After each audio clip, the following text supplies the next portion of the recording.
Good evening, good evening, everyone. It's Deborah Sue with Toledo to the World with Deborah Sue. Welcome to another edition of our episode. We have an exciting one for everyone today. We have a award-winning Grammy Award winning artist on today, artist and producer. I'm so very happy to welcome him to my stage.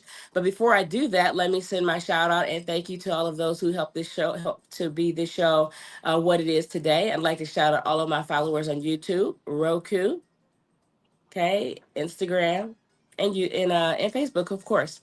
So thank you all for joining and thank you all for supporting. Tonight we have, as mentioned, Grammy Award winning artist and producer Frankie Biggs. Frankie, welcome to my stage tonight. Hi, thank you for having me. Yes, I'm very happy to have you here. You have a lot to unpack here because you have been doing this thing for a while, and you're finally coming into reaping the rewards of what you do. So we're gonna hop right out front and talk about Frankie Biggs, the artist. Where are you located, Frankie? Currently and pretty much permanently, I'm here in Barcelona, Spain. But originally, I'm from Monroe, Michigan, but I lived uh, quite a bit of time in Toledo for a while. Okay, okay. And when did you leave Toledo? Let's see, I left Toledo, I want to say about 2007. I was back and forth from Toledo to Miami for a little bit, and then from there, I was in Florida for a while, and then we moved to Barcelona in permanently about 2013. Okay, wow, that must be exciting. That Spain sounds like a wonderful place to live, and I'm thinking It you think so is. because yeah, you're still there. So, huh? Yeah. That's Very amazing. big, Yeah. very big departure from the United States, I have to Yeah, I say. bet. Yeah. So, a lot of people are looking for some place to go about now, and we know why. Yeah, So Spain might yeah. be the place to go, huh?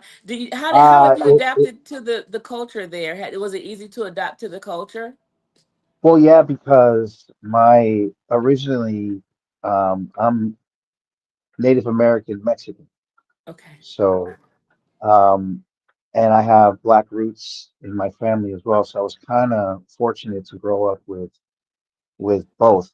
But being that there was a strong Spanish presence in my life and a lot of the imagery that I grew up with as far as being Mexican kind of played out here in Spain that I didn't realize that a lot of my culture was based on the culture here. So it was very easy.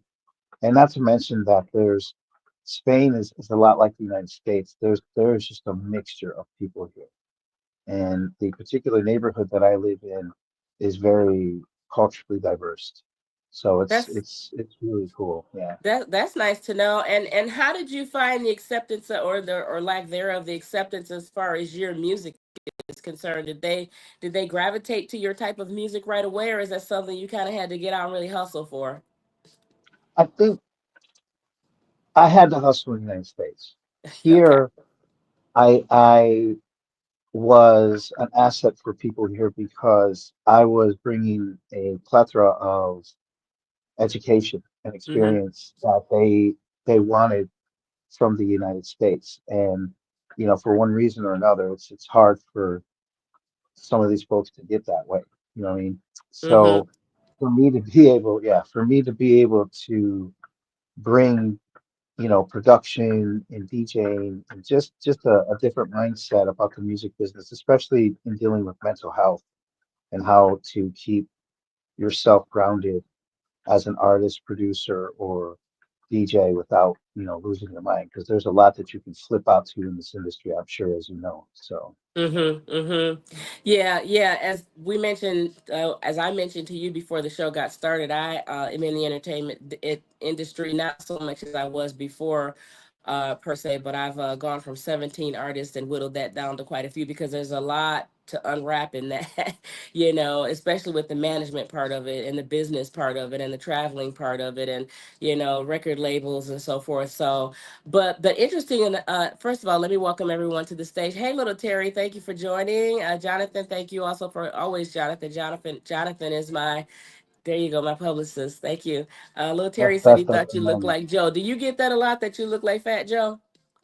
Yeah, people have told me that, and I also look like this singer from, he's a larger singer from a group, a Latin group called Son by Four.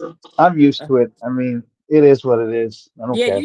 you do have a famous look about yourself though, so I'm sure you get Thank that. you. You have that famous look to yourself. Yeah. So let me ask you something because you mentioned something very important to me. Was with regard to mental health. Being in the industry, we know how hectic it could be. There are a lot of temptations ahead of you, before you, behind you, on the side of you.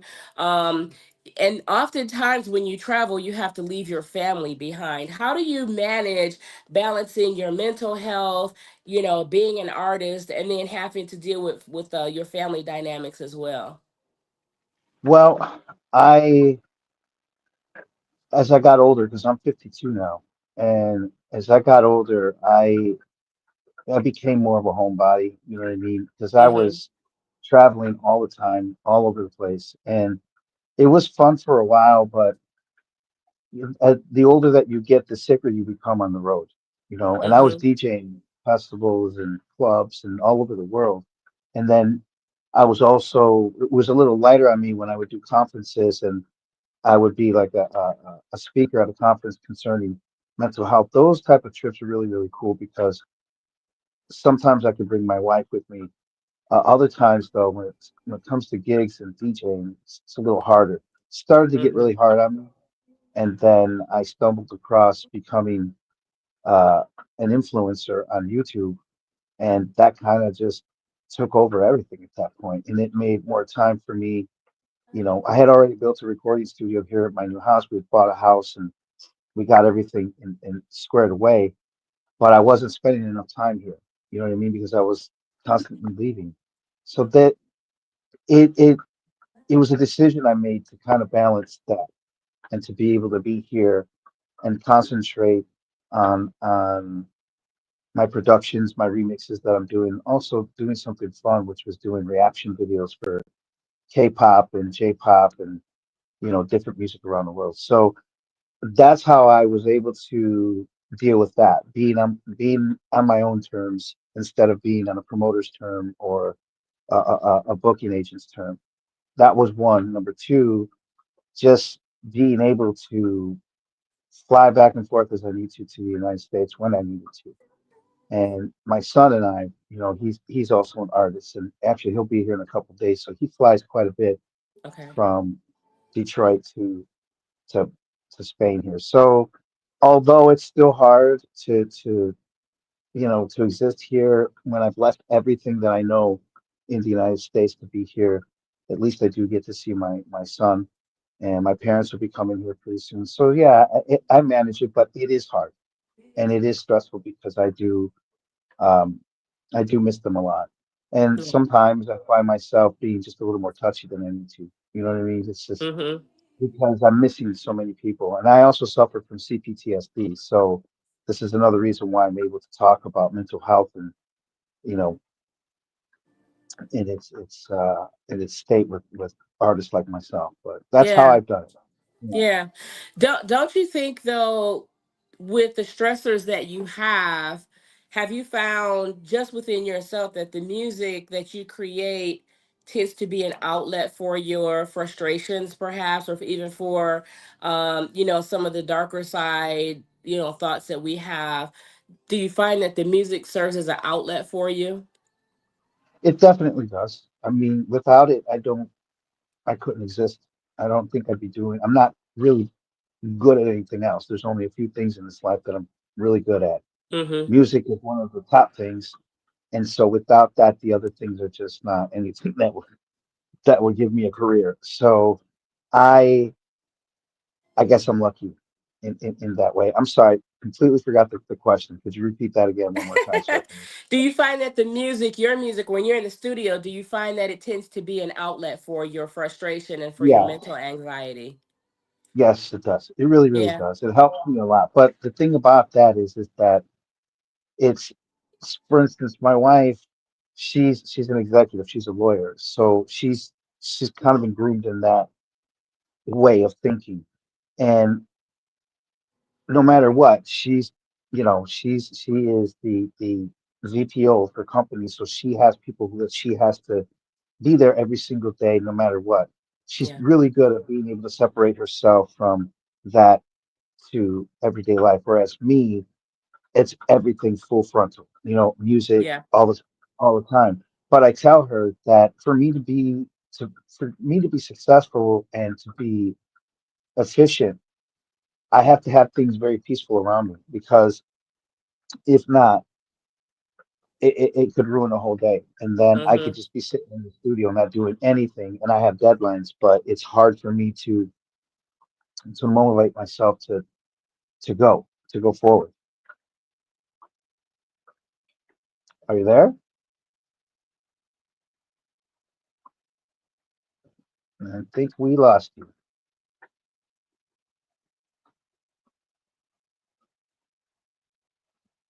Yep, we did. We lost DebraSue. Looks like you guys are here now, stuck on the Frankie Big Show.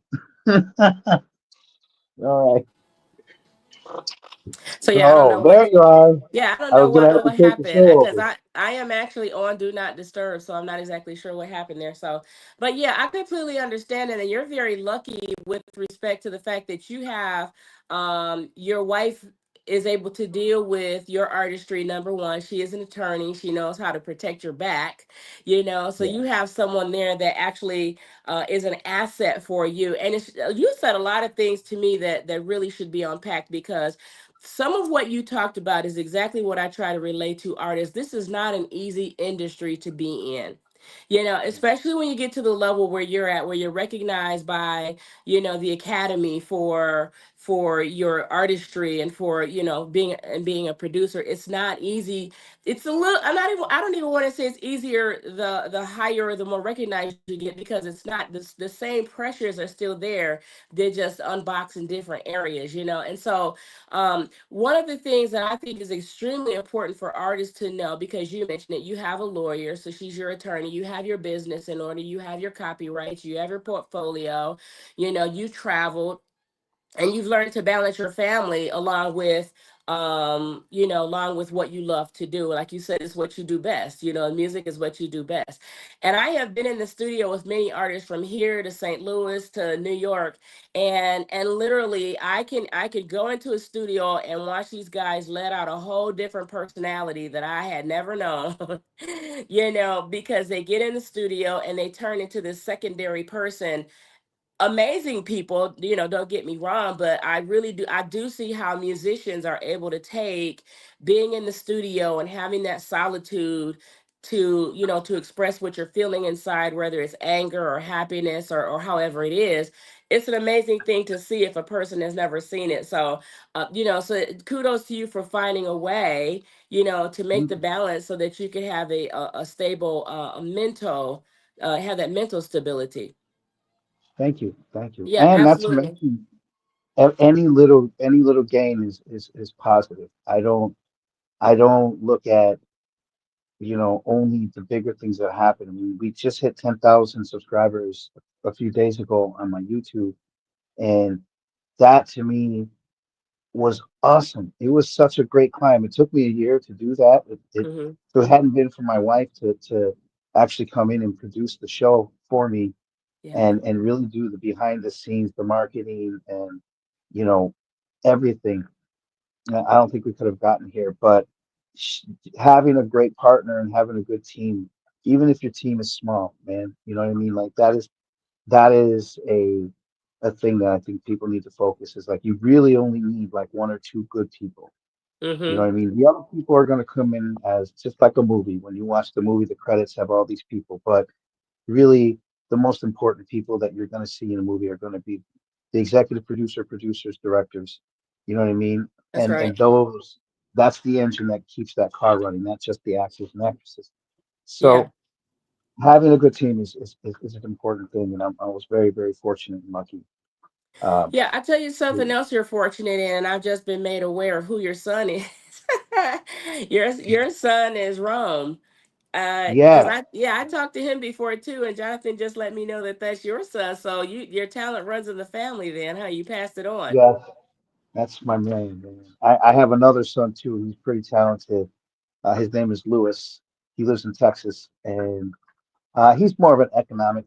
economics kind of guy. He's not Yeah. really into the music, more or less, social stuff. But my superstar is Rome. That's the Yeah, guy that. yeah, he is. He's very, very talented. I actually saw his video. He's very, very Thank you. talented. And when he told me he lived in Spain, I'm just now kind of making the connection. He was in Spain because he was visiting you, I guess, last summer or something. Yeah. But yeah, I'm just now making the connection. So yeah, congratulations on raising such an awesome kid. Thanks, man. That goes to my parents. I was very young when when he was born, and Okay. I was 18, and I didn't know anything about being a kid, or being a dad. I was still a kid, so kudos out to my parents for really stepping in, and really helping us both out, raising the both of us, and Yeah. eventually I got it, and so, but no, I owe my so does he. We owe a lot to our parents. So let me ask you So this. thank you. Yeah, you're very welcome. Let me ask you this then. In your career, what do you think has been the biggest hurdle for you to get over as far as, maneuvering the industry and maneuvering your way through the industry and avoiding all the pitfalls that are out there? Because we know, there are a lot of pitfalls. How did you maneuver, even before your wife came along and she's your attorney and your produce, she backs you in everything that you do? How do you, as a young man, avoid the pitfalls, or even let's just say, how do you avoid the discouragement of not moving as fast as you would like to move, or be Mhm. recognized as quickly as you would like to be recognized? Because a lot of fellas just drop out, they just stop because they get so frustrated that they just don't want to do it anymore. Um, there's such a canned answer that everybody gives, like you can't give up, and that is it's a reality, and then it's not. Meaning Mm-hmm. that what you just said is absolutely very key, which is to be patient. And how do I do it? I pray a lot, and I bitch and I complain, and then I have to repent and I have to say sorry. You know what I mean? Like there's a lot of Yeah. internal conflict that goes along with waiting for your shot. But I don't know about other people. I know about me, and I believe in God, and Mm-hmm. I believe in something that He has said about me in the Bible, which was a few things actually. One is the biggest one is if it's a dream I put in you, it's a dream I will see to fruition. Basically, I'm paraphrasing it, but Mm-hmm. I believe that. So all of my dreams and everything that I think and I want to do, I know that he's given me that purpose. My life has already been written, so it's just up for me. It's up to me to kind of go down that road. So with my eyes wide open, I basically say, I'm ready for it. I know what's Mm-hmm. here. I know what I see in my mind and feel in my heart. And that's what I do. So I expect that I'm doing his work. And so if I expect it, then my faith is that much more. And I know that something will happen regardless of how long it takes. That's I'm going to right. do this because this is the way it goes. The other thing is to get over myself. Um, like anybody else, like any other artist, you like a fighter. You've got people around you. When I got signed to Universal Music as a rapper, people, hey man, you're doing this. Like all of a sudden, these yes people started coming up, and I was a little smarter to know that these were not my friends, Mm-hmm. right? So I didn't put too much stock into the yes people that were around me because those were label people, basically, Mm-hmm. or people who were labeled adjacent. And but I had an ego, and I had a right to have an ego at that point in my mind. I had a right because I was doing all the stuff and whatever. But it wasn't until I just decided to put that shit away. Sorry, excuse me. Yeah, you're Is fine. to put that ego away and to really tell myself, like level with myself, like that's not who you are. Like Mm-hmm. you don't have to be that way, and you probably are going to do a lot better if you just level with yourself about what you're doing and really Yeah. take this as a business. You don't need to try to live the life that you think is what you see on MTV and everything else. So I think once I realized that it was the show business in big, bold neon lights, it was easy for me to swallow the fact that I didn't need to be egotistical, arrogant. I didn't need to be the loudest guy in the room.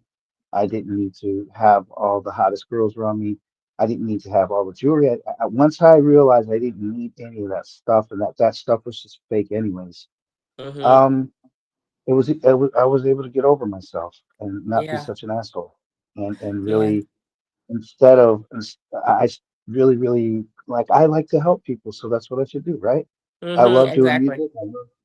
You know what I mean? So it's not just about me. It's like, okay, I was given this talent and now I have the resources where I can start helping other people. So that's what I've been doing. That's what my plan is moving forward is to do more things like that. But Yeah. because of this next administration, and I was getting traction for a while on a few things, but when the administration came in, they found out that I was Hispanic and Mexican. That was that. Anything that I had worked on was going to become unraveled anyways. Any of the people that I helped. So to Hmm. me, I'm just like, well, that's fine. I mean, this isn't anything that I'm not used to because Right. of being hated or because of my origin or because of color of my skin or my beliefs. Yeah. You know what You I know, mean? I'm you just really going to do it from here. yeah, you really just said something that's really heavy to me, and it's we people of color, we kind of we we have to handle things differently in the industry depending on where it's coming from. And the fact that you don't give up because of that, the fact that you don't give up, because of this discouragement speaks a lot of your character, first of all. Secondly, excuse me, it really impresses me that you said you put away all those other things about, the jewelry, the cars, the this, the that. It impresses me that you put that away because that's the mentality of, in my opinion, it's the mentality of a very, and and I hate to say this for you people that are listening, but you don't need all of that. You don't need all of that. Let your talent speak for what it is. You don't have to be flashy and try to portray yourself as something that you're not, because quite frankly you don't want to fit into a shoebox where everybody else is at. Part of what you want to do to get noticed for Grammys and to get noticed for these other awards is to be yourself, be something different, be something unique, that someone would say, hey, I like the way that guy sounds, or hey, I want to recognize that fella. And I think that you, Frankie, have done that. Let me indulge me and walk me through the day that you found out that you were Grammy nominated. Okay. Well, I've been nominated quite a few times actually. It's when I won is what you're asking for, right? Yes. Okay. So this is a funny story. So we were living in Sanford, Florida, which is right outside of Orlando, my wife and I. And we had our ritual every Sunday. We would diet to the weekends, and then Sunday was our free day. You know how that works out. Everybody's Mm-hmm. got their cheat day. So ours was on a Sunday. What happened was we got some pizza, we got home, started eating, started going through the television, and we weren't finding anything. So we kept going, and finally we there must have been a commercial because we didn't see this going previously, but Yeah. there was this image of a girl that we know here in Barcelona who's a rapper. And so we saw her on the red carpet, and the way that it was shot and the way that it looked like a Maybelline commercial, like it was really high end. And I was waiting for, and we were just cheesing because we know this girl. You know what I mean? Yeah. We knew that she Sure. was signed to Universal and that she was out there doing some big stuff. But Yeah. to see her in the United States on American television was wow. So we kept watching, and I was waiting for a resolve, and I didn't get it. And then it flashed, the Latin Grammys, and so I was like, "Wow, this is the Grammys!" So we were really happy because we know a lot of people there at the Grammys and the artists in that industry. So you know, I'm not going to be embarrassed to say it. I had my boxer shorts on and no shirt. That's all I had. I had a piece of pizza in my hand. I'm standing there, and the next thing you know, it says Neris, the Grammy organization would like to thank and congratulate the pre Grammy winners this evening. And so it on the bottom chyron it started to show the names, and there it was, man. It was our record got got a Grammy, and I was like, oh, and it was weird because once we realized, because it started naming the people, I believe everybody that was there, and once we saw that, and we both realized that that was it. Like this is that record, you know. Mm-hmm. Um, my wife jumped up. She's, you know, and I didn't have. I had this piece of pizza. It's no more in my hands. My hand is still like this. I'm putting it on the ground, and I almost passed out. You know what I mean? Because For sure. man, at that point, it's not. We had spent a lot of money getting there, getting her into the United States. Like it was just a lot of money. And at that particular moment, I was a bit afraid. It's the only time in my life that I'd been down to that point. Like, Yeah. man, you know. And so when I won that Grammy, that was not only emotionally was that an unbelievable feeling, but going forward, obviously, when you win a Grammy, your financial state kind of changes quite a bit quickly. Mm-hmm. And I was very thankful for that. You needed that shot in the arm like you couldn't believe. But that was why and what afforded us to be able to move to the United States and Yeah. just kind of pursue the rest of this career here. And So, plus so she didn't like the United States. There was just she encountered way too much racism for yeah, her blood. I And agree. I I agree. yeah. So let me ask you this then, just for the artists, the other artists that are listening and that will be listening to this sometime in the next week or so. How does winning a Grammy change your life? I mean, obviously, did you go to LA, or where did you go to get your award? Did you go through the full acceptance? No, that's the other funny thing. So while this is happening, Got Universal calls me, and his name is Rodolfo Castillo. He was the lead producer at that time on that record, and that was a Sony record actually. Mm-hmm. And but he was producing it, and he invited me on, me and a counterpartner that we were working down there with to help produce that record. So you're asking how did it change? How does Yeah. How did you change your life? you can pretty much get anybody on the phone that you want. That's number one. You know Mm-hmm. what I mean? Because winning a Grammy is a different club to be in, you know? So once you have that, you know, access to people is a little easier if you know Mm-hmm. what you're doing and you don't ruin it and become an idiot or annoying. Um, that's one. Number two, there was a lot of sponsorships that happened right away. Headphones, you name it. It was really, really cool. Sunglasses, like a lot of that stuff. You get into the media a little more.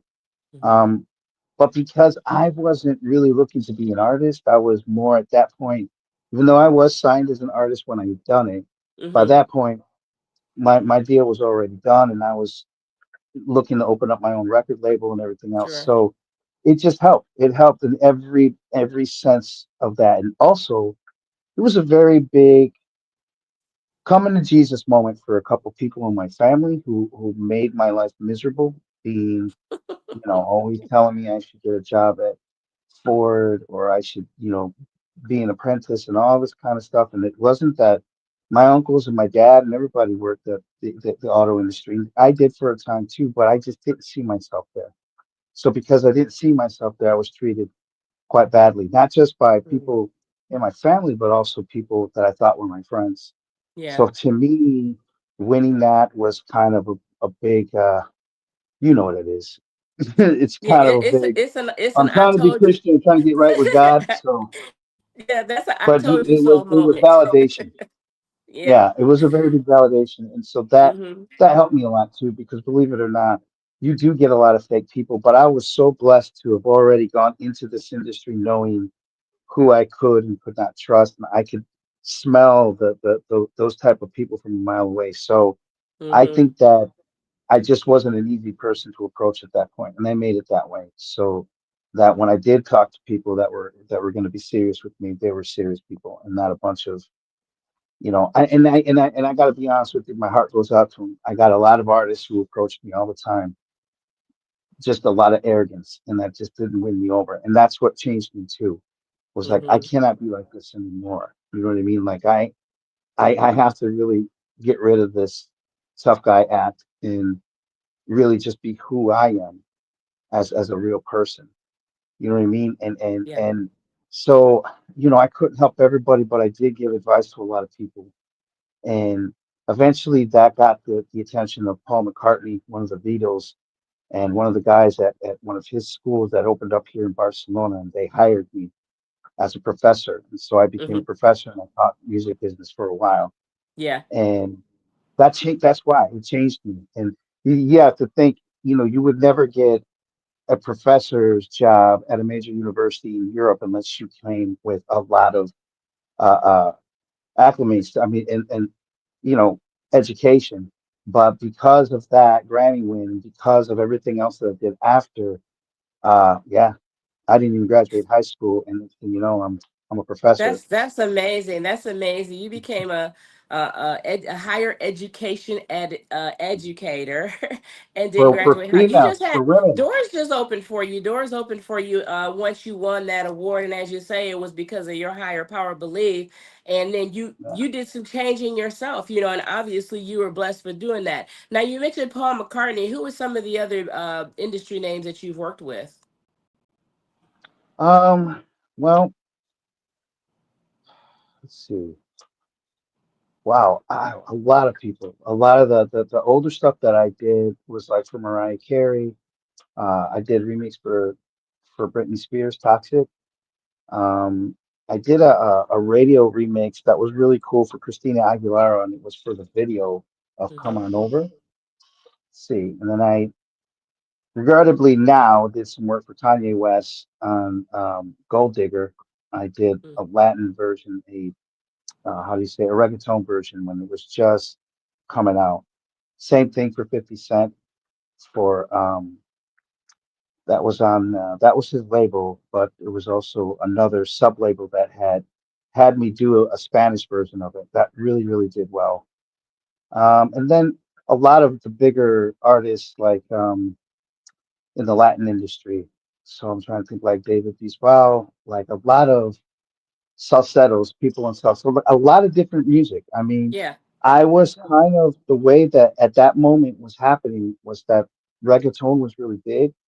And of course, hip hop was had 50 Cent and had all these great artists in it, but there needed to be that gap so that the American artists could fluidly go into the Latin industry to gather those people. And I was able to facilitate that because being from the Detroit area, but being Latino too, and understanding both black music and Latin music, it was I was the guy for the job. So I got to work with a lot of those people. More or less though, because even back then, I mean, I would meet them, but never in the studio. It was Hmm. songs that were already recorded, and they would send me the stems, and then I would work. And then later on, like if I was at a club or something, I would end up meeting like 50 Cent was a really cool person to meet.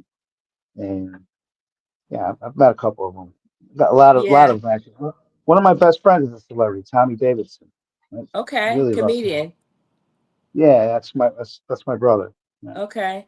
Yeah, I super had the close. pleasure of meeting 50 one time as well. And he's probably one of the night his image does not really speak of the No, person that not at he is, all. because he really is one of the nicest people I think I've ever had a Yeah, minute to sit he down. was.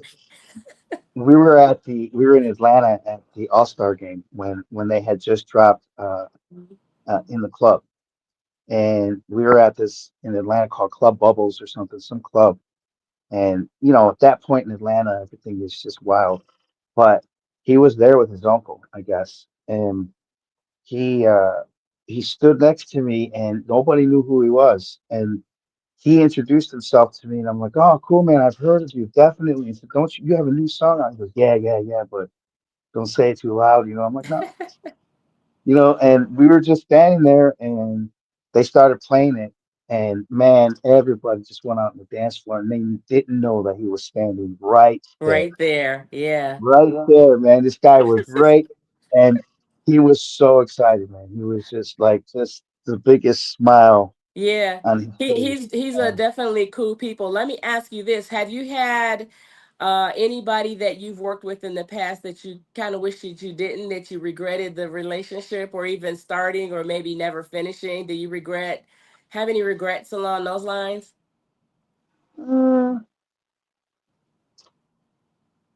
Uh, there is one R&B singer in a very famous boy group that I do not get along with, Okay. and but that was it was a situation where I was because I also do motion pictures and TV and stuff as well, and we Hmm. were putting together a reality show for him, and he just isn't the person that he portrays himself to be inside this group, Hmm. and you know he just had a really big ego that just didn't do well with me. He didn't. I think he just didn't like me and may have taken a liking to my wife and tried to make a pass at her in front of me. It just didn't turn out right for him.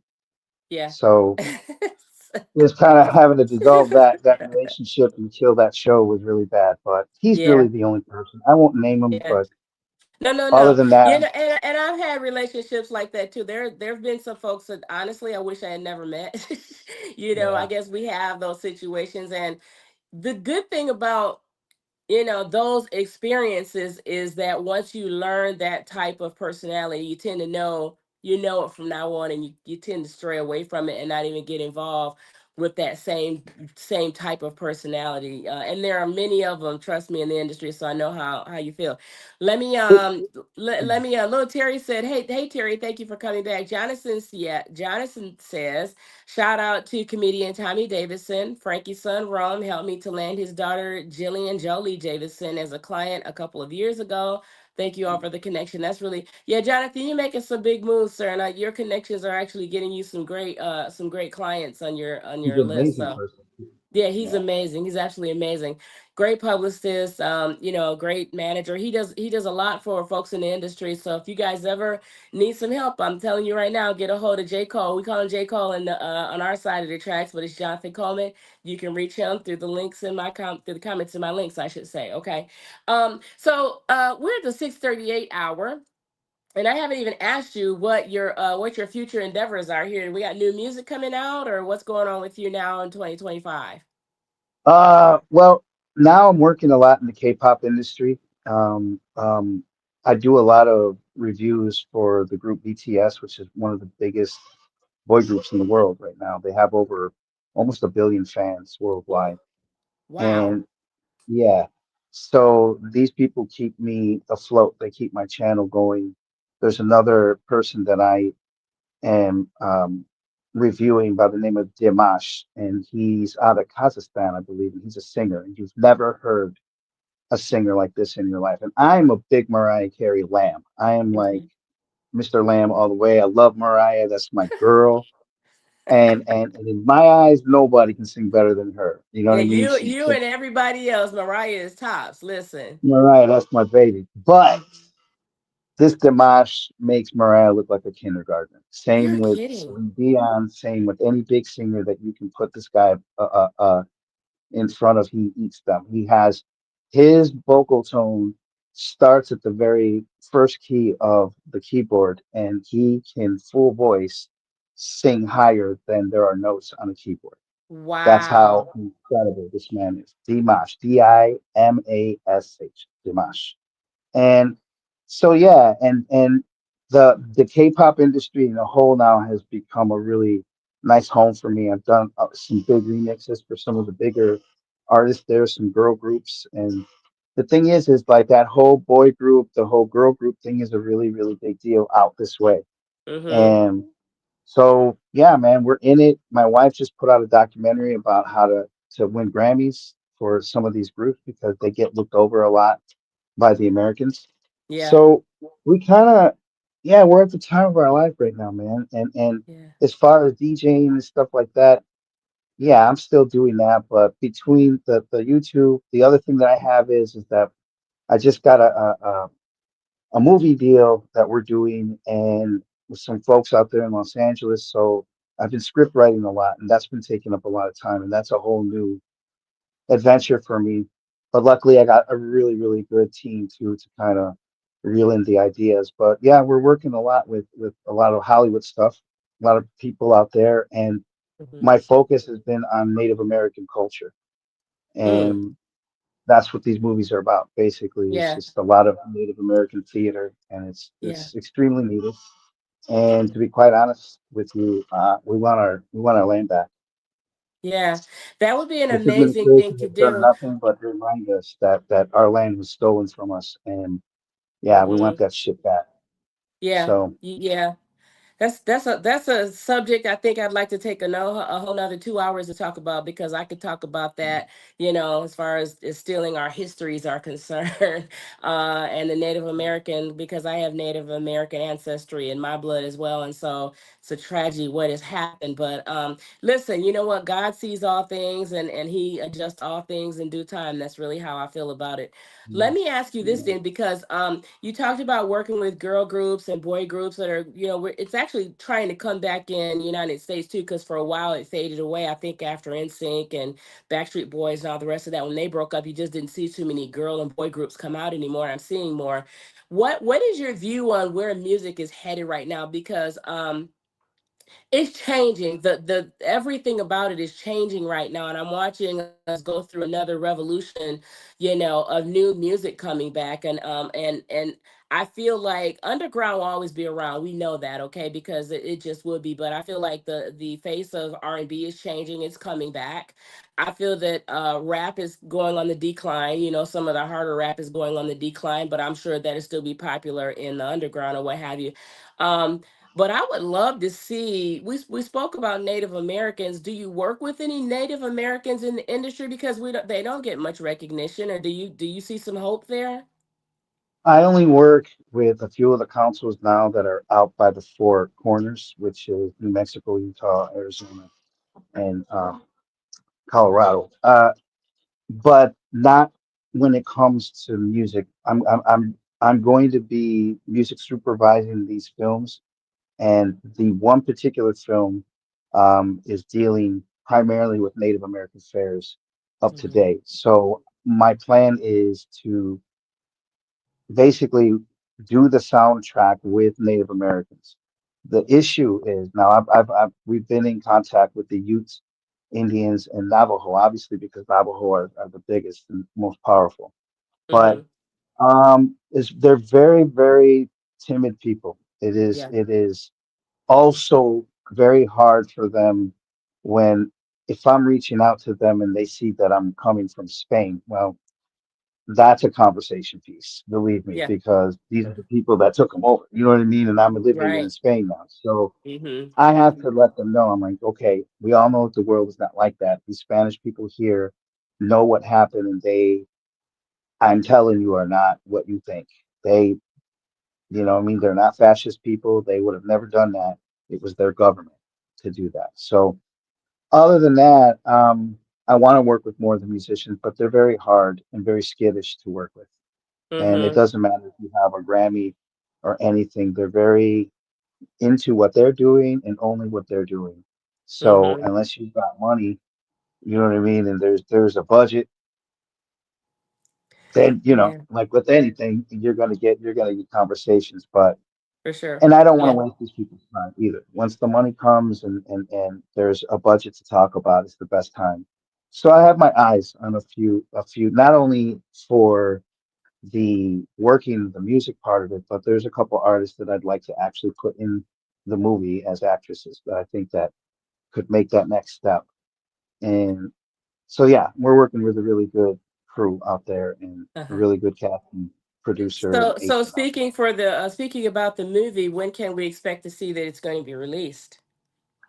Probably next year, two Okay. years from now, we'll see. Hmm. It takes a lot of time to do these things. It's not easy, but where we are now is we have four different scripts that we need to write. We're done with three of them, and that's enough to at least to get the ball rolling. Now it's just a matter of financing.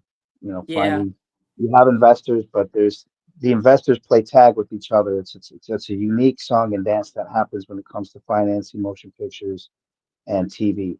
So the only thing that we can do as being creative is going back to what we talked about in the front of this conversation was to keep your mentality in check Mm-hmm. because you are going to encounter a layer of bullshit, and it's kind of like breaking through that atmosphere.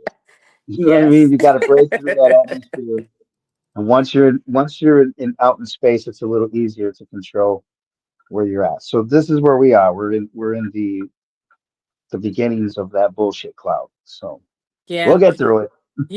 I had the opportunity to experience a little bit of that as well with regard to filmmaking and the movie industry. And, I could never understand why, projects cost 40, $50 million until I actually got an opportunity to see the type of equipment. Number one, the type of equipment you guys use, the Yeah, travel that's involved, the moving back and forth and traveling and loading all equipment on trucks, it is really an undertaking to do a movie, not to mention, you have to actually go through to see what type of folks. There's an interview process for people. You have to go through these certain organizations to get certain stars that you want. It's just a whole process, and a lot of that is why it takes so long as a process you know yeah. um so yeah, I can see why that takes. So we're gonna look forward then to seeing something from you in 2020, 26, 27, as far as the movie is concerned. Okay. Hopefully, Uh hopefully, Go ahead. yeah. No, I said hopefully. If everything lines up right, like I always tell everybody, it all sounds good, but if it doesn't materialize, it doesn't materialize. Nothing is set in stone. But the way that we're moving right now, it's a very concerted effort to do everything the correct way, Yes. and just Hollywood is a trip. And luckily, I have a mentor like Tommy, and he really helps me with a lot of stuff because when I encounter something Hollywood, it's him that I got to call and go, man, could you explain this to me? He's like, yeah, let me tell you what this is about. And I get a good lesson from him about how that stuff is. So Yeah. I'm very blessed to have him as my brother like that. He's your brother and he's your mentor as well. He's somebody that you can rely on and somebody that you can trust. And so you're very blessed to have him in Yeah, your life. That's for sure. And he's been in the industry for so many years. He could probably yeah, walk you through backwards with his eyes closed because, he's been yeah, there and then some. yeah. And he's always working. He's always got really, really cool projects. He just sent me a project recently. And it's really, really cool stuff. So he's got some really cool things Eh, as well. I'll be a part of in the future here, hopefully. yeah. Mike Terry says, I wonder how he is as a person. Is he just as comical in life as he is on the big screen? It's exactly the way he is, man. It Okay. is, and even on the phone, when you talk to him, it's an event. You know what I mean? Like Yeah. he is hilarious, dude. Because that's the thing. Like once he gets going, I can't breathe because I'm on the phone laughing, laughing. We got to talk about business. I'm like, Tommy, man, please. But he can't. It's always in his mind. And Yeah. so yeah, he's like that 100%. There's not a down moment with that cat, man. He's really Yeah. like that. Yeah. Yeah, I was very, very happy to see, I guess about a week or two ago, that the show that he was on initially has finally been recognized for the great show that it was. It was a springboard for so many other shows and so Sure many was. other comedians to walk through the door, and they were not given those accolades back then, but I'm so happy to see that finally, they're being put on the platform that they deserve to be on. Yeah, he's amazing. You know what I mean? He's just Hmm. and I've heard all of the stories, man. Stuff that he's told on stage, and I know things that he has not told on the Yeah, stage that are super private, yeah, but he's been through a lot. yeah. And he's been taken advantage of because he's such a very generous person. But Hmm. now he has a wife who looks over his affairs, and she's a very shrewd person. She Hmm. doesn't take shit from anybody. Yeah, And so I think that in a way, we're both lucky to have wives that eat nails like that for us. Because absolutely. for a while, he's always been doing good, but it's Hmm. it's when the lights are off and behind the camera, he's been very open about his life. And um, I think one of the best interviews he did was with Shay in the morning. I think that was a really good interview talking about his life. And I got to produce his video actually, which talks about his life, Mm-hmm. and which was really cool because I used AI to kind of bring back some of these images of his mother, his grandparents, and it was really really cool. Really good Yeah. stuff. You know, he does music too. Yeah, for sure. Yep, I knew that too. So he's a mentor for you, and I'm sure that you've learned a lot from the experiences that he shared with you, as well as to know what to avoid and what to stay away from. So that those very same things don't happen to you. Yeah. So listen, we're in our last 5 minutes here. Is there anybody you'd like to give some shouts out, or if there's any information that I missed that you'd like to talk about? How about we do that right now? Well, first I'd like to shout out Army. Um, I love all the Army out there. Army is these are the fans of BTS, this K-pop group. Hmm. So I'm sure once they find out that I was on this show, you should at least. I can't promise it, but there should be quite a bit of people that come by to see the interview. So shout out to the Army.